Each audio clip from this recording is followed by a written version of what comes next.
बहू, क्या माता रानी का प्रसाद बन गया? सुबह के 10 बज गए हैं, अभी तक मेरी माता रानी भूखी है। हाँ हाँ माँ जी। उफ, ये लीजिए। अगर आपको इतनी ही जल्दी है तो हर दिन खुद ही बना लिया कीजिए ना। रेखा ममता को ताना मारकर वहाँ से चली जाती है। ममता दुर्गा माँ की मूर्ति के सामने हलवा पूरी का प्रसाद रखकर देवी माँ की आरती करने लग जाती है।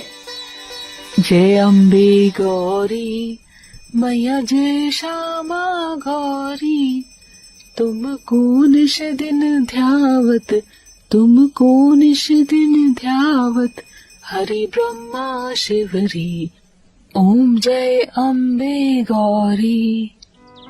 रामगढ़ गांव में ममता नाम की एक बुजुर्ग महिला अपने बेटे श्याम, बहू रेखा और पोते पोती के साथ रहती थी। ममता ने अब एक नियम बनाया था।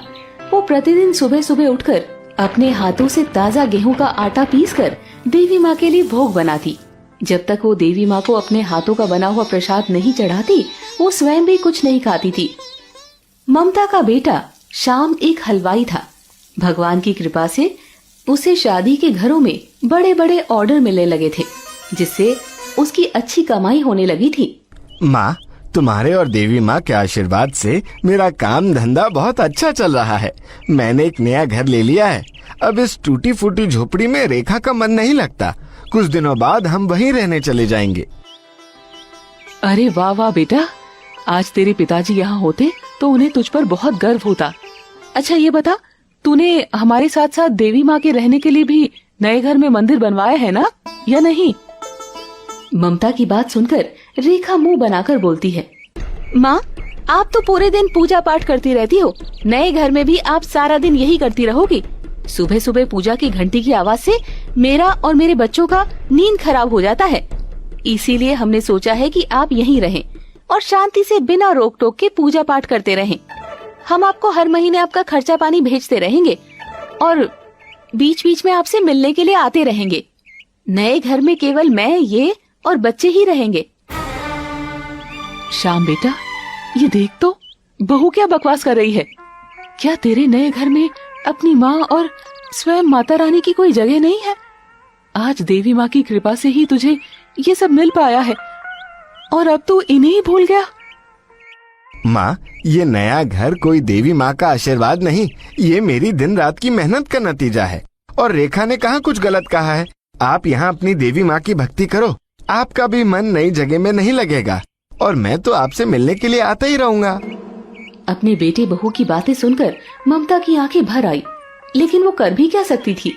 एक हफ्ते बाद उसके बेटे बहू उसको वहीं छोड़कर चले जाते हैं।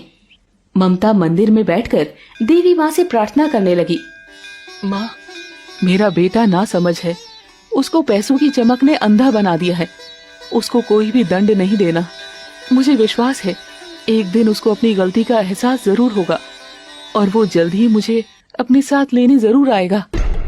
वो कहते हैं ना, पुत्र कुपुत्र हो सकता है मगर माता कुमाता कभी नहीं हो सकती। अगले दिन से ही ममता सुबह जल्दी उठकर देवी माँ के लिए भोग बनाती और फिर उनकी पूजा पाठ में मगन हो जाती। देवी मैया की आरती करके वो माँ को चढ़ाया हुआ भोग ही खुद ग्रहण करती। शुरू शुरू में तो शाम उससे मिलने आया करता, लेकिन अब महीनों तक उससे मिलने कोई नहीं आता। ऐसे ही समय गुजरता गया। अब ममता और भी कमजोर हो गई थी। उसके हाथ पांव धीरे धीरे काम करना बंद कर रहे थे। वो बड़ी ही मुश्किल से प्रसाद बना पाती थी। एक रोज घर में देवी माँ का भोग बनाने का सामान खत्म हो गया था। बाहर मौसम खराब हो रहा था, इसीलिए दुकानदार ने राशन भी नहीं भिजवाया था। देवी माँ, आप ये कैसे दिन दिखा रही हैं मुझे? अगर आप ही भूखी रहोगी तो भला मैं कैसे खा सकूंगी? कि तभी बाहर से कोई दरवाजा खटखटाता है। जब ममता दरवाजा खोलकर देखती है तो एक सुंदर सी कन्या लाल कपड़ों में वहां खड़ी थी। ममता उसका रूप देखकर इतनी मनमोहित हो गई थी कि उसकी आंखें उस कन्या से हट ही नहीं रही थी। माँ जी, ये दुकानदार ने आपके यहाँ राशन भिजवाया है। मैं यहाँ से गुजर रही थी तो सोचा आपको देते हुए चली जाऊं। बेटी, पहले तो तुम्हें कभी नहीं देखा। मैं यहाँ नहीं आई हूँ, यहाँ पड़ोस में ही रहती हूँ। तुम्हारा बहुत बहुत धन्यवाद बिटिया। बाहर इतनी तेज बारिश हो रही है, तुम एक काम करो, थोड़े समय मेरे घर में रुक जाओ। जब बारिश रुकेगी तब चली जाना। ममता उस बच्ची को घर के अंदर ले आती है और मंदिर से प्रसाद की थाली लेकर उस लड़की को देती है। ये लो बेटा, सुबह मैंने माता रानी को हलवा पूरी का प्रसाद चढ़ाया था, तुम ये खा लो। प्रसाद खाकर वो लड़की ममता से कहती है, माँ जी, ये हलवा तो बहुत ही स्वादिष्ट है। मैं जल्दी आपके घर आऊंगी और हलवा खाने। हाँ बिटिया, जब भी मन करे यहाँ आ जाना। वो लड़की जैसे ही घर के बाहर निकलती है, एक तेज रोशनी आती है और वो वहां से ओझल हो जाती है। अरे, इतनी जल्दी वो लड़की कहाँ चली गई? लगता है पास में ही कहीं रहती होगी। एक दिन जब ममता सोकर उठी तो उसे बुखार हो रखा था।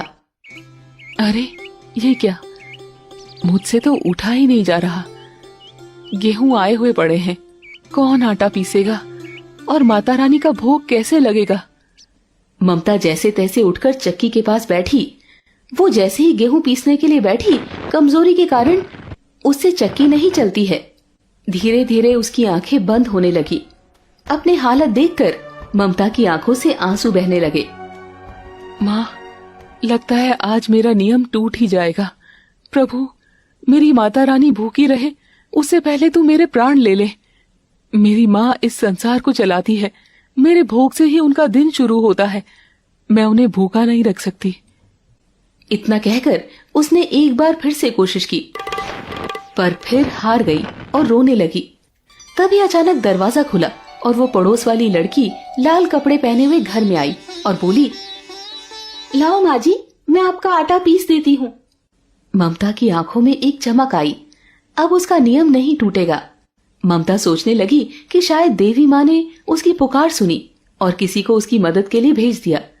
कमजोरी से ममता की आंखें बंद हो गई। तभी ममता के कानों में आवाज आई,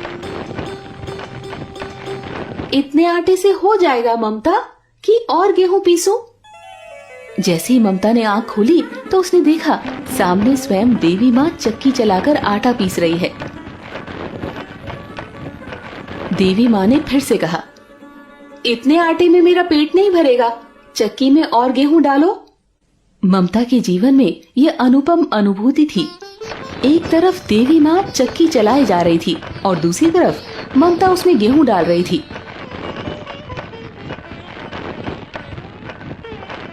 ममता ने अपने हाथों से हलवा पूरी बनाया और देवी माँ के सामने थाली परोसी। माँ, क्या मैं अपने हाथों से तुम्हें एक निवाला खिला दूं? ममता, तुम तो मुझे रोज ही अपने हाथों से खिलाती हो, आज भी खिला दो। ममता ने बड़े ही प्यार से देवी माँ को भोग खिलाया।